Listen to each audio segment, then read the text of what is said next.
So it's been a real minute since I've sat to record a video. I'd made, I don't know what they call those, community posts. I made a community post or whatever they're called that I was probably gonna be gone for a little bit. So I'm trying to break into making videos again. I won't get into a ton of detail or speak too extensively about it here because I want to keep this about this Oracle deck that I want to do a flip through and talk about. But back in June, we lost our young dog, Chloe. She was only 3. And it was a pretty messed up situation and kind of traumatic. So I'm not going to get into it here. I'm just going to get into looking at the deck. But there is a lot to deal with afterwards, trying to get accountability and stuff. So that's where my focus was kind of on. I didn't feel like making videos. To be honest, I get just as much, if not a different degree, more depressed or struggle more with grief when it's pets sometimes that pass, because you just feel like an immense responsibility. And I mean, I guess you do either way. You always think if this could be different or that could be different, which is going to actually tie into something I want to talk about with this deck. But first, I think here's what we're going to do. I'm going to flip through all the cards. Of course, that's the card on the bottom, because that's exactly what I was going to talk about, naturally. All right, I'll get to that when we get to that. But first of all, this is the These Blue Bones Oracle by Rosebae. I got it in the Eco Herbage cardstock. My head's not all together here, so I don't know if I even just shuffled it. But hopefully, if you look at the inside of the box, you can kind of see that the paper, plain blank on its own, has a hue to it, and also has the texture from the Eco Herbage fibers or whatever's in here. I'm so glad that I got it in this finish, because the other one is the standard or the superior smooth, I think. And I have that in Lacrimosa, and I really liked it. So I was like, should I just go with what I know I like? Because I have never tried this cardstock. But after receiving it and handling it and everything, I really think this cardstock is a beautiful complement to the energy of this deck. And I really like when cardstock and aesthetic or artistic vibe or energetic vibe tie in well together. It's, at first I was like, oh, it's pretty thin, because it feels, I don't think it's actually, if it is thinner than the superior, it's not by much. But what I think is different is that the flexibility of it feels much more flexible in a way, which is great because it shuffles beautifully. I think I was shuffling it a minute ago. If not, I'll shuffle it again after we look at cards. But I'm going to try to do this in a flip through manner so you can see all the cards. Maybe you can see the texture on the cards, because it does have like almost, there's like a papery, but like almost that handmade papery, like, because it's got the fibers in it, it's got like this almost like cotton kind of fibery feel to it in a way. My understanding is that this is a more delicate cardstock, so over time it wears a bit more than the superior smooth, but I think that just really depends on how you use it. I'm rather gentle on my decks. I do have one card that I think has a chip on it, and I've had this deck for a couple weeks now, and that is Your Princess is in Another Castle. I still have this out for a reading, but I got one chip, which I think was more from me putting this in the box, and then because I had faced it opposite to the other cards and then went to tuck box close it, I think I kind of jammed into it. So might be more delicate. I'm not rough on my cards, but if you are, might be something to consider. It does have that more flexible feel. So we can start looking through the cards finally. And I'll go through each of the images. I think something I noticed when I first got this was the different types of phrases, and something I did that maybe at the end of this I'll show was to break them into piles of categories. It helped me kind of learn the deck, because this isn't a deck that comes with a guidebook. It's printed on Make playing cards. I'll have the link and everything down below. I love this Quiet Rage. It is so gorgeous. And I want to show the texture if you can see what that's like, but it just, I don't know, it has that kind of soft, cottony, almost, I don't know why it makes me think of library when I was a kid. Like, they don't print paper like this anymore, but maybe they did. I don't know. There's something even nostalgic about the hand feel of it, which I love, because this whole theme with this deck, the energy with which it was created, is around nostalgia or melancholy. And I may end up doing a separate video. I think I probably will, because it's going to get too long and I don't know how much battery I have, and it would just be a long video. But Home and You, look at that. I think I'll do a separate video talking, maybe doing like a deck diary type thing, talking about how I've been working with it. I have some prompts that I've kind of leaned into as like my go-tos for sessions with the deck kind of thing, and also a spread or two that I've really enjoyed working with this. I did do an interview spread when I first got it too. That was pretty neat. Righteous Rage. I love that there's two kinds of rage. There's like the Quiet Rage, which is like you're blooming with rage, and Righteous Rage, where it's like the dam breaks and it's just complete. It's like this is, you're keeping it beneath, and then this is bursting forward. So it's kind of interesting. And that really lends itself to a deck like this, because those are two very different states of rage, and they are both equally valid. Licking Wounds. So I'll try to share some of my thoughts as I go through cards, because this is the type of deck that you build a personal relationship with. And even though I've gotten more comfortable with that over the years, there's that initial foreignness of it, because you don't have those training wheels, so to speak, of a guidebook to like orient you. So you really have to allow your own associations and you have to validate your own feelings of the card, which is actually a really useful exercise to do. So I like having decks that are like this, especially one that's so emotional.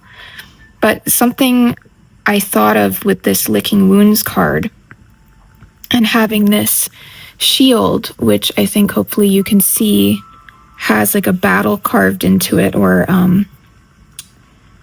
not embossed, reliefed into it. I forget the term, and I'm a silversmith. You would think I would know.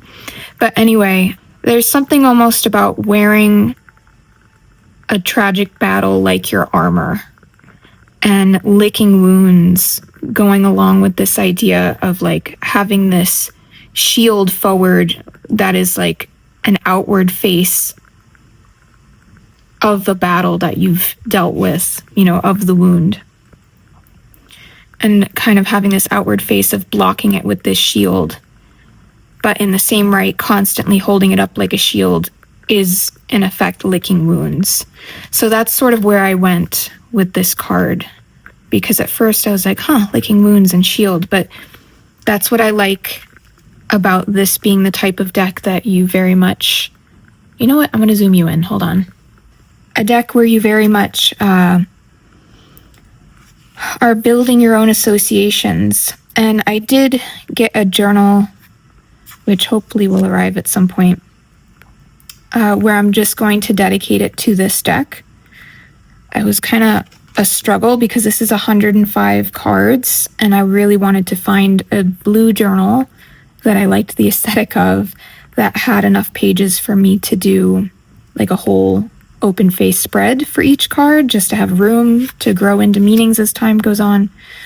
And I can't even remember now the one I ordered, if it did in fact have enough. enough pages, but I guess we'll find out.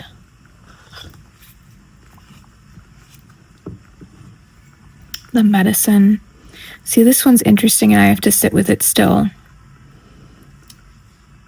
And I think this is the kind of deck where it's just going to be a relationship built over time. I'm not trying to rush it. It's just as cards come up, and because they wind up reading so pertinent to what I'm going through, all of a sudden it makes sense when it comes up in relationship to me genuinely approaching it versus just like pulling a card out of the deck and not really coming to it from an emotionally vulnerable place. Oh, this, a fish hook and an open eye.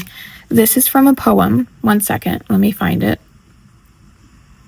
Okay, so it's from a very brief poem from Margaret Atwood, which is "You fit into me like a hook into an eye, a fish hook, an open eye." So if you want to lean into that aspect, you know, of the fuller poem, I knew when I saw that, I was like, I've read that before. What is that from? So I went and searched. And yeah, this is just, it is a gorgeous deck. I love blue. It's my favorite color. So having an oracle deck that is predominantly blue with these pops of red, which are my two favorite contrasting colors, it's just been a really cool experience to work with it. It also arrived and just came into being at a particular time where something like this has been, like, I was very much in the emotional place of wanting to lean into this lately. So, the crossroad, wistful longings. So I'll try to move through the cards a little more quickly because I do want to be able to get to pairs. This, I did a really beautiful spread using Deathly Flowers. It just, it was so beautiful. I don't find, this is not a deck for me that I would be pairing necessarily with any kind of deity or archetype work other than the archetype of the depressed person. But I have been there, so this has been an experience. But what I wanted to mention about this Genesis card, and I'll just leave it on the side as we flip through cards here. Oh, this is such a good open wound and scene. Like, it's not all negative things. It's just things that make you long, things that make you feel. I love this card. I spent all my time in puddles. I miss the ocean. But the reason I pulled out this card is because over the first week of having it, it just kept, this deck overall kept making me think of this movie that I had seen back when it came out in the early 2000s. And I very barely had any memory of what the whole story was about. But I just kept feeling pulled to watch the movie, and that was The Butterfly Effect. And between this fitting that like nostalgic realm, you know, for that time period was when I was a kid, or I'd have to do math. So I don't know. I was, you know, younger. And I just felt called to watch this like movie that I thought was going to fit into the nostalgic vibe, but it was so specifically not just that nostalgic vibe of like an early 2000s kind of eerie, sort of emotionally laden movie, but it was also the fact that it's about someone going through their memories, going through their journals, and wishing that they, or going back in time, trying to fix things, trying to fix all the things that went wrong, and thinking that there would be some impossibly perfect outcome, and realizing in the end that messing with it and trying to, the only solution was to, well, I shouldn't break the news, should I? Of what the solution was. I guess there's a director cut in that movie that goes in a different direction too. So I don't know. I haven't seen that. But watching that movie resonated for me in a lot of ways with what I've been feeling with our dog's passing, of wishing that I could go back in time and do one thing different, and the butterfly effect of it all But there's that variable of you don't know what else could have ricocheted out of a small change, even if it was small. I have trouble seeing how things could have, I don't know, become worse, but that's the whole idea of the movie and Butterfly Effect is things went worse in unpredictable ways each time that he went back to try and alter his reaction to a situation in the moment and try to prevent a bad thing from happening. And it kind of exemplifies that idea of the road to hell is paved with good intentions, I suppose.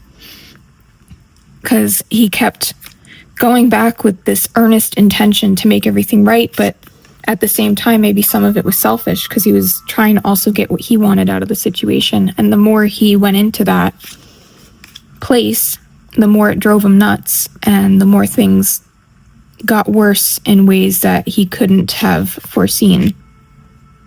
Because you can't control everything. There's so many things that are out of your control that controlling the one thing that you wish you could have doesn't even guarantee, an idyllic outcome. So anyway, that was the movie this made me think of. I've also picked up a couple books, one that Racine mentioned on her channel and one that Natalia from the Tarot Shrink mentioned, because they intrigued me. And, this has just been one of those years, if you've been around my channel. Spring never felt like spring for me. It just felt like an extended winter, no matter how sunny and beautiful it got outside. And summer has kind of gone the same way. Just been kind of a sad summer. I mean, everything happened with Chloe in June, and then I spent the next month and a half or so trying to sort things out as best I could, which was all kinds of difficult, and that was honestly all my focus was on. And then after that was done, it's just kind of been like, well, now what? Because it's sort of like, I don't know, something tragic happens and then you do your best to, I guess, seek a level of accountability or awareness or whatever. And even though I wasn't consciously thinking this, I sort of realized at some point part of me was thinking, again, it like goes back to that Butterfly Effect movie. Part of me was thinking if I could do everything right now, that it would somehow change the past. And that would be enough. Like, I don't know. Because obviously I knew it wouldn't bring her back, but it's just, it's difficult when your brain's trying to grapple with everything and then the loss of someone you love. And then on top of it, it happened in a way that shouldn't have ever happened. And you find yourself, I don't know, in this place of like, you're having to deal with the fact that your brain and every cell of your body is used to them being here and alive, and you turn a corner expecting to see them, or you think to call someone on the phone, or, you're at the store and you see something you'd pick up for your dog and then it hits you like all over again because your brain is still wired to their existence, being here and alive. And then on top of it, trying to deal with tragedy aspects of it. I think it's a different kind of grief, and I don't know, tragic grief. Of all the books I have on grief, I haven't really come across one. This is the shuffle, by the way. Beautiful, very bendy, and the cardstock has not warped on me one bit. But yeah, of all the books I have on grief, I don't have one that really specifically talks about tragic grief.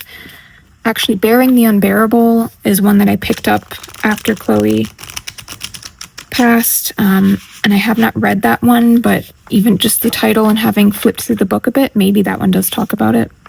Tragic grief. I don't know, because it just hits a little different. But anyway, that is these blue bones. in the flip through. So let me see, we're at 20 minutes. I think what I'm going to do is grab the handful of decks that I've enjoyed pairing with it so far. There are, let me just show you 5 other cards actually. Your Princess is in Another Castle. I showed you, these are cards I have out from my last reading. Indefinable Hunger, I love this card. And it has very much come up at a time where that was very relevant. I was literally feeling that on a very somatic level, but I knew it wasn't. Anyway, Speak, which I'm doing a bit too much of. Broken China, City is My Church. With Broken China, this actually came up in a reading that I did, kind of parsing out what tragedy is.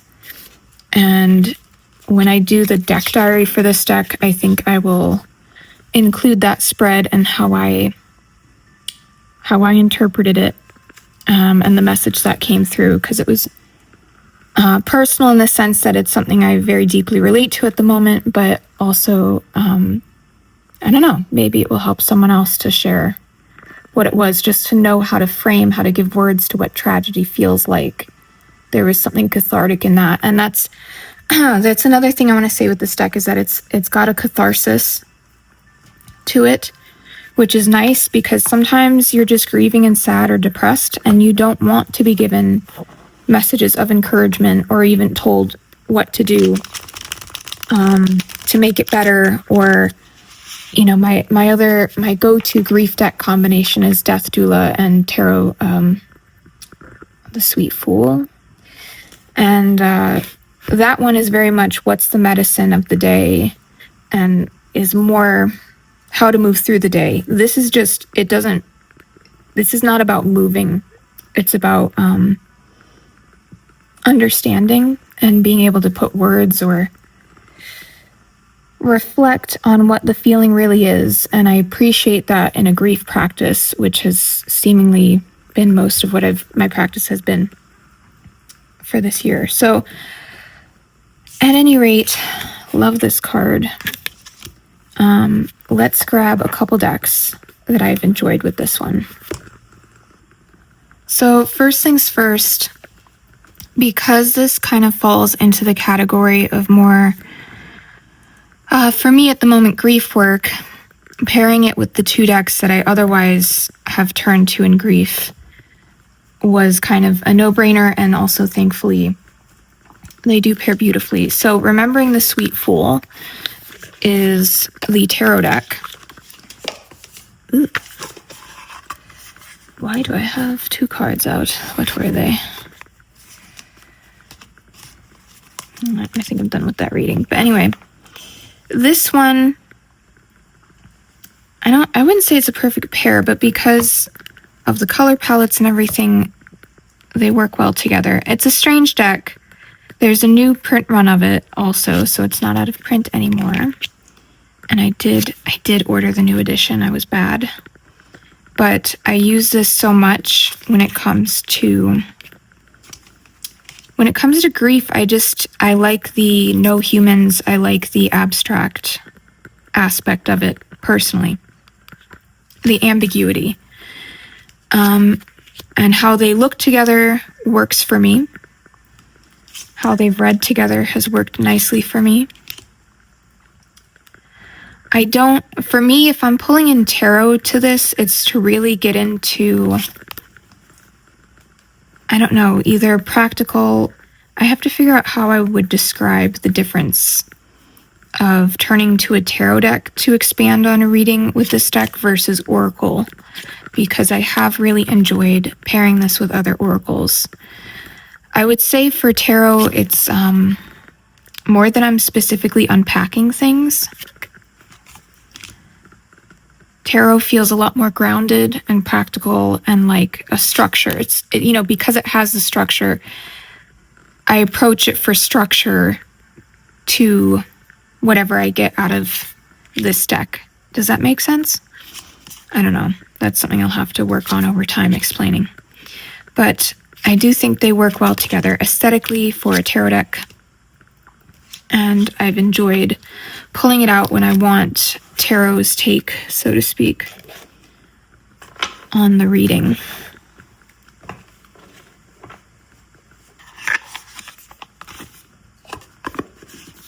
Also, this guidebook, just if you haven't seen this deck, I love it because it's this sort of, it's poetry, but it's sort of like riddle poetry. And I love that. That also really sits right with me in processing grief, because even the way it's written is abstract, but somehow when I pull cards and look at them in a reading where I've genuinely come with this emotional place to seek insight or whatnot, it resonates in the most inexplicable ways, I guess I'll say. Let me just give this a little shuffle before I pull out the Oracle deck. Now, I've also paired all three of these together. And I think, how was I doing it? Maybe more like this, I think was how I was pairing this. So my other go-to is Death Doula. Now, usually, in using this deck, it would be my medicine deck. That's how I'd work with it. These cards I still need out. But in terms of these three working together, it's a little less, I'm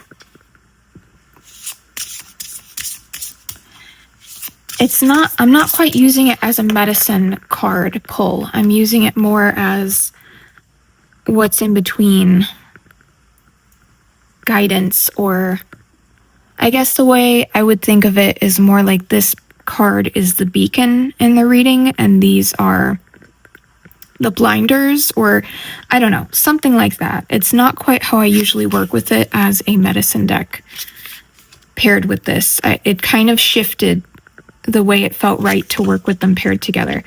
But I really love how they pair together. Of course, they're both photography.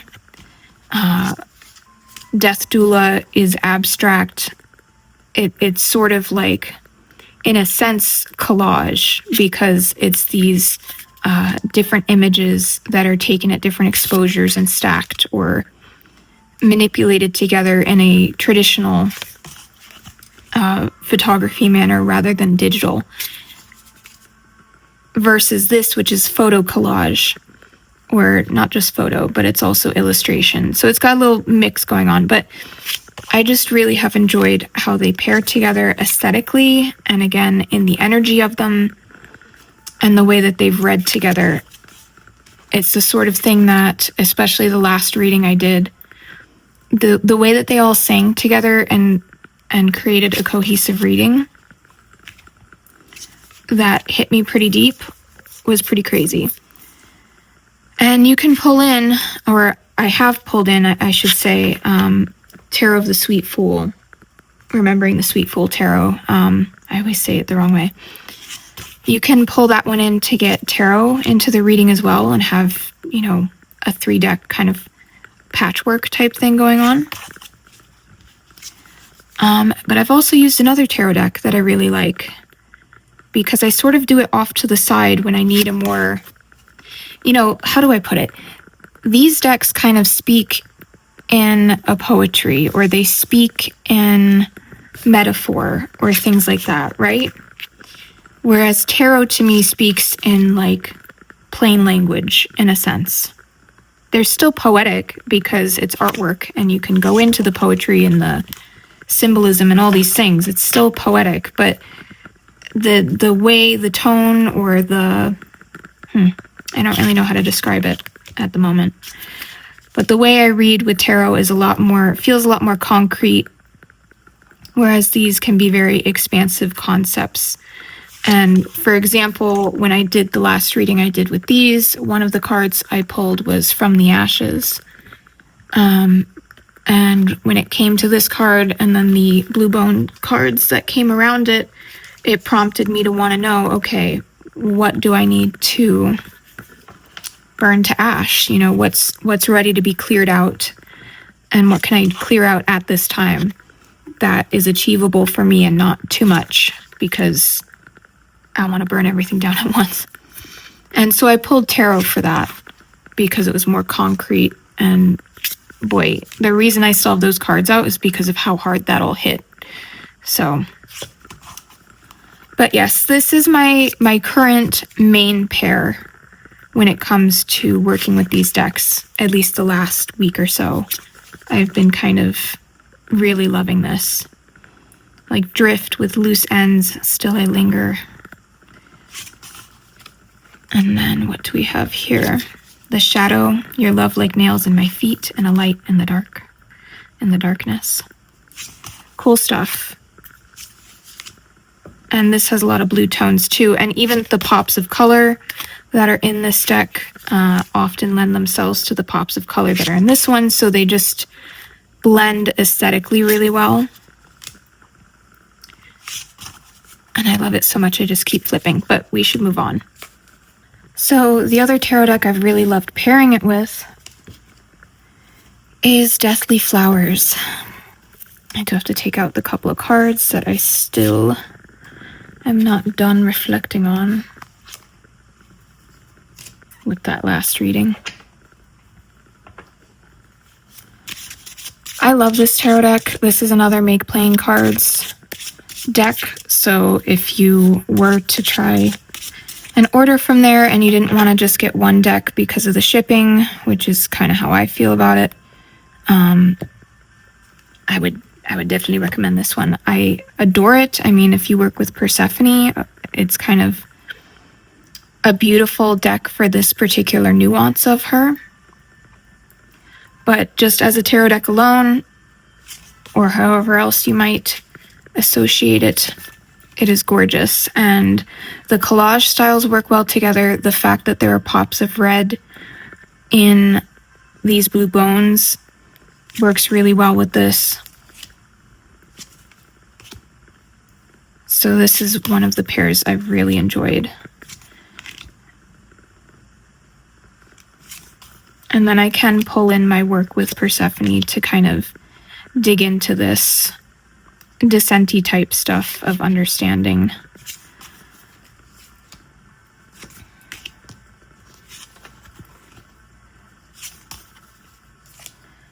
But yeah, this is, oh, look at that. This is the King of Air.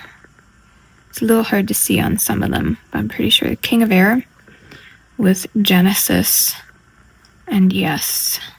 I left in these extra cards. There's a yes, no, maybe. I left them in. Sometimes they're kind of interesting when they come up in a reading, and I'll pull another card of what it's addressing.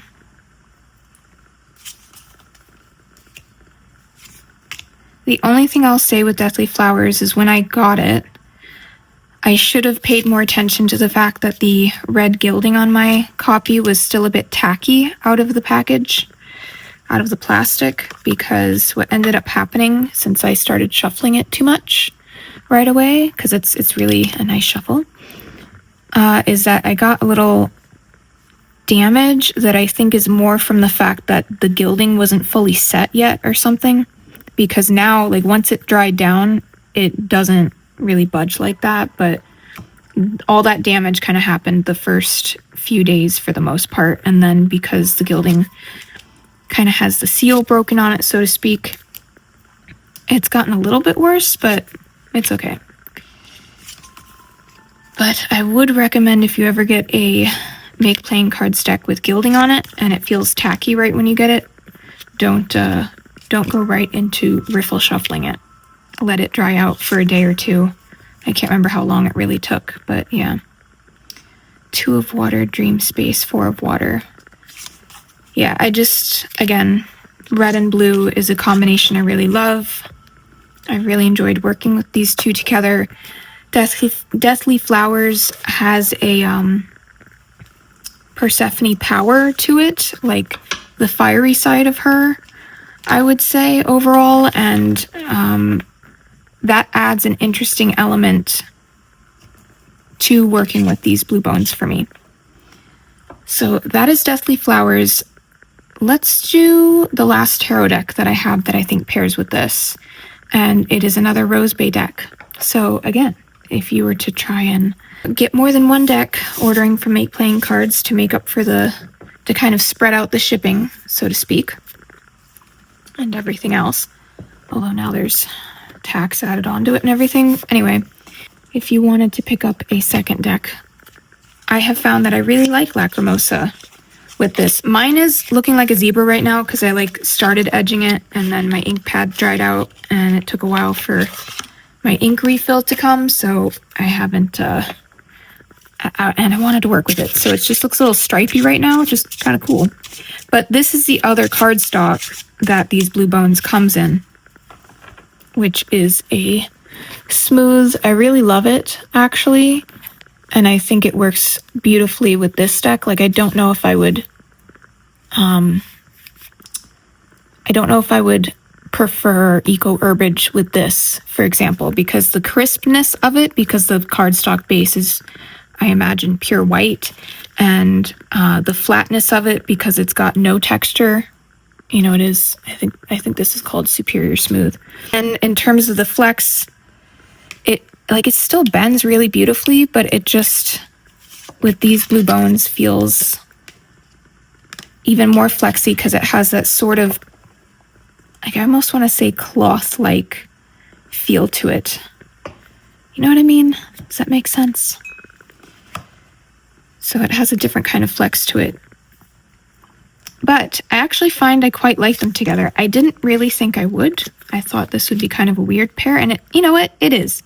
But when I've pulled them out and, you know, say I've genuinely pulled some cards from these Blue Bones and then pulled a couple cards from Lacrimosa to kind of get further definition in the reading,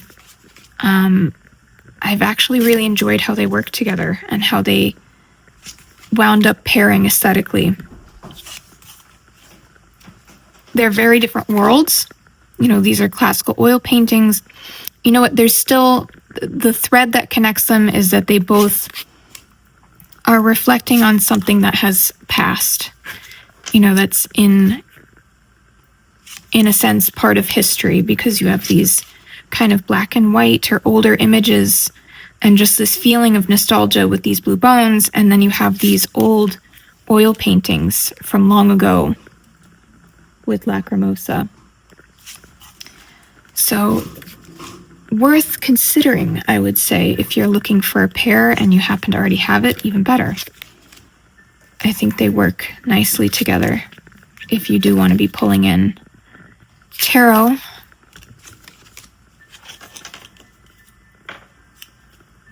So yeah, that is Lacrimosa.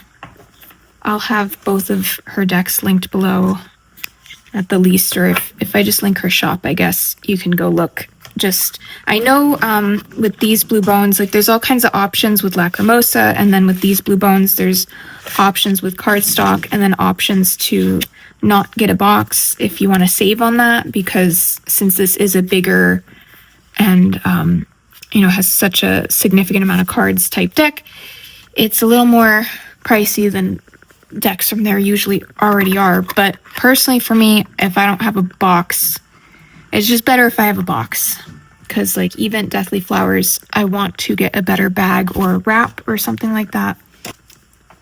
It's just, I don't like having them loose and goosey, especially if I'm taking them with me somewhere.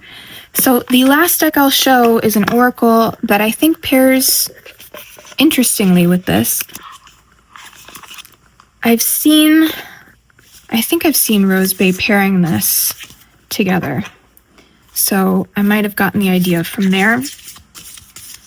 And they do work really nicely together. And because this deck, which is the Glyph Sacred Symbols Oracle, has a simple keyword archetype, or however you might want to think of it. I'm sorry, my kitty Echo is going to be upset. She requires snacks every hour. I'm trying not to oblige her, but man, she can be demanding.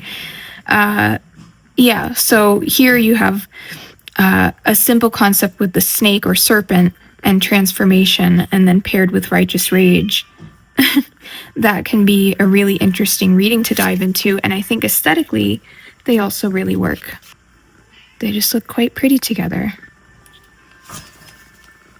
This kind of gives something a little softer aesthetically, these two paired together, whereas like Deathly Flowers is really punchy. Grace with column stability. Ooh, you and I will always be back then with the new moon and beginnings. Oy, dropped a card. See, I think dropping cards is where I'm worried that I might get damage on corners, more so than my particular variety of shuffling.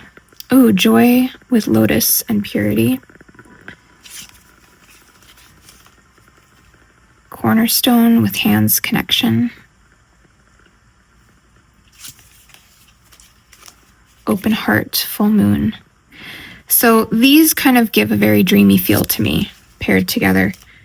And because this is usually a pretty straightforward type of message, concept, or symbol, it's kind of isolated to one specific thing. It can be a little bit of a grounding factor for these blue bones, which are these kind of open, ambiguous at times concepts. Sight to behold, scarab, and resilience. Ooh, baptized in fire with smoke and cleansing. I think we'll end on that because that's quite good. So yeah, I don't know that I've worked with these two a ton. I know in the first week or so I did kind of play around with them, but I was still kind of getting my footing with blue bones and getting to know it. And on that note, I want to see real quick, if I can break this into the categories that I had sort of broken the deck up into back when I got it. I'm gonna have to zoom out. So I might not be able to fit all of this on screen because I think I wound up with something like 5 different piles.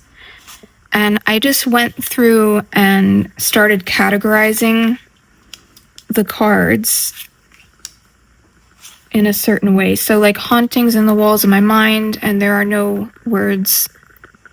sweeter words than this, nothing lasts forever.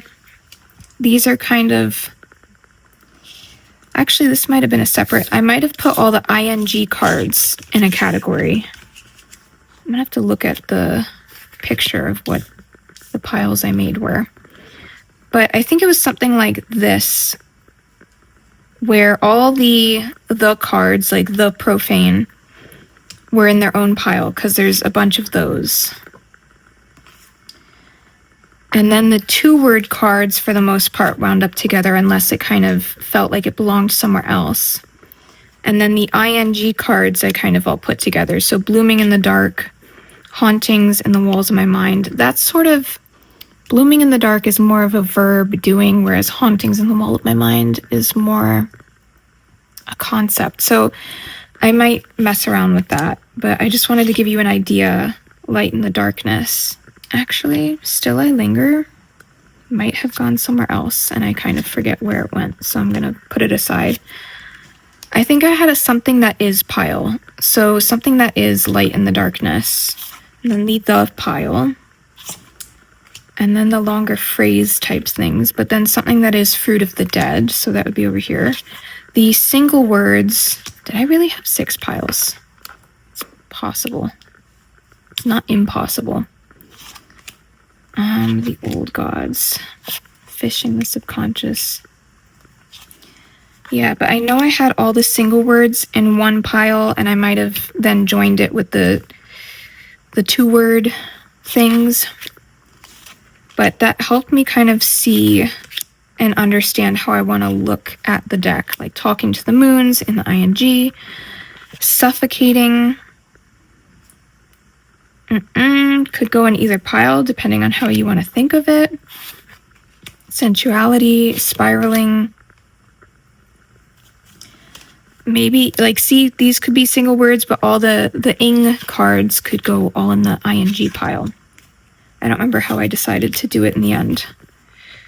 Hope to see you again. That's more phrase over here. The deep dark, reverence. Wistful longings goes in the 2-word pile. Child wound. Thread.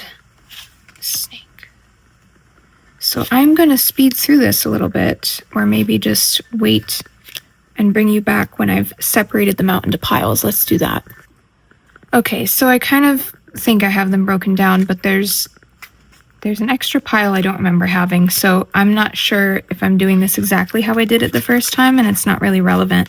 The point is, in getting to know this deck, I found it helpful to kind of break it into categories. So the first easiest one is all the cards. So the Devil, the Crossroad, the Kiss, the Sibyl, because this is kind of like the archetype to me of this, the Rose and her thorns. It's not just a cross I bear, it is the cross I bear. It's not just an in-between liminal, it is the in-between liminal. You know, it's like more specific in a way to have the in front of it, the deep dark, or the chalice, or the old gods, the fog. It's not a fog or a old god. It's sort of like the one, and in a sense, when it comes up, the implication could be it's the thing that you kind of are already aware of because it's the one, you know what I mean? Anyway, that was just an exercise in getting to know this deck. These are all the 2-word kind of concepts, like the concept of the open wound, or beautiful, or it's not the or it's just beautiful repair. It is the open concept of true mirror. It's not a true mirror or the true mirror. It just is true mirror. Open heart. Not a open heart or the open heart, just open heart. There's like a nuance there, you know what I'm saying? That I've kind of leaned into and helped me kind of, in my own way, put a little bit of structure to the deck. I don't know or think that I don't know if any of this was intentional or not in the creation process, but I just happened to notice it. And then all the ing cards: suffocating, spiraling, shedding, daydreaming in blue, licking wounds, all of it, blooming in the dark. This is active kind of energy. So the one card I left out is Still I Linger, and I still linger on thee. Where do thee belong? I think I covered all these. This other category was kind of the other phrases that kind of meandered around, like it would be so sweet, cup runneth over, still water runs deep. These could be in different categories, but this is just what felt like it made sense to me doing this at this moment. You and I will always be back then. It's sort of like more of a concept, hope to see you again, or a longer phrase, there are no sweeter words than this, nothing lasts forever. So that's its own pile. Because this I think of as the something that is pile. I don't think Still I Linger goes there. Maybe that just belongs over here, Still I Linger. It's sort of active, but it's not an ing card, so I don't know. But then I have these two, Worship at Your Altar, Rest These Weary Bones, which are sort of like, I don't want to say a command, but instructional, perhaps. You know, you could see them that way, and I thought there were more. But again, I don't remember how I originally broke up these piles. But I just thought it would be interesting to share this if anyone else is kind of like, how am I going to grapple with getting to know this deck? See what piles naturally come out to you as you go through the cards. This is a great exercise to do with any deck or an oracle, particularly a large one with no guidebook. It kind of, for your own self, you can kind of sort out what themes stand out to you, whether it's in the phrasing or thematically. Like you could break this up in a different way and kind of pile them rather than the actual words that are on the cards, pile them more conceptually, like Suffocating and all the rage cards and like these really high tension cards could all go in one pile. And then the more empowering cards like Reclaim could go in a pile, or the kind of longing nostalgic cards could all go in a pile. You could break it out into different kinds of things. This is just how I did it when I first got it. So I thought I would share that. And now I will mix them all back together. And I will say, again, with this cardstock, I really love it. I'm so glad I got the Eco Herbage. I think it fits the energy and the feel of this deck. It kind of completes the experience for me. And in a sense makes it tactile, in a way tactilely immersive. But I really love it. I think it lends itself to a particular type of artwork. It wouldn't be my preferred for other types of artwork maybe, but with this deck, it's just like match made in heaven to me. Little caveat about it, other than it maybe being a bit more delicate, is that I do believe, technically speaking, the images are like ever so slightly a little more hazy than the Superior Smooth, which is going to be very crisp and sharp. And again, I think that's just the fact that the base of this cardstock has a tint to it, and it has that, the fibers that are visible. Actually, this is a good card to, where'd it go? Like, if you look in this moon, you can kind of see, I don't know if I'll be able to capture it, but you can kind of see the fibers in there. So that's gonna create a different kind of quality to the image. I really like that. It really, for me, works with the artwork in a way that's complementary and not in contradiction to. So, hold on, kitty cat's gone crazy. Let me go deal with that for a second, and then I'll wrap this up. Okay, but yes, other than that, I think that wraps up this video. Of course, it's gotten quite long, but I haven't made a video in a minute, and that's why I'll do some kind of separate deck diary to speak more to how I work with it, which also means if there's any questions or specific things you're wondering or would want to ask or have me talk about in that kind of video, leave a comment, because it'll be in a separate one, so there's some time for that to be worked in. The other video I really want to make is comparison between the new Tarot of Persephone's Garden with my copy, which is the original, I think it's the original Chthonic edition, because I just got this and oh God, I really need to do that, because I put this deck in order so that I could do a proper comparison between the two, and I haven't been working with it at the minute, but I really want to shuffle these and play around with them. But yeah, so that video I want to make, the kind of deck diary with this deck I want to make, and then I was gonna, even though it's like really late, still do some kind of mid-year tarot tag / update, life update, like everything, just to speak more about those things, and do a mid-year tarot tag, because I didn't last year, I don't think, and I really wanted to this year, and it's going to be a couple months late, but just didn't have the wherewithal to be doing that until now, because June and July were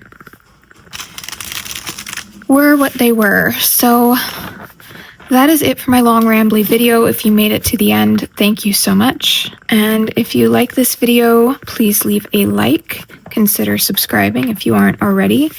I try to, as much as I love doing unboxings and things like that, I'm really trying to wait until I have more of a feel of a deck before diving into them quite like that, and to in general make content that's a bit more about practice, or, you know, maybe the occasional fun deck edit of groupings of decks or things, but just because those are fun. But I do really like to share practice and speak more about working with the cards and sharing that kind of stuff. So yeah, I'm gonna leave it there. I hope you've had a good summer, and I'll catch you in the next one.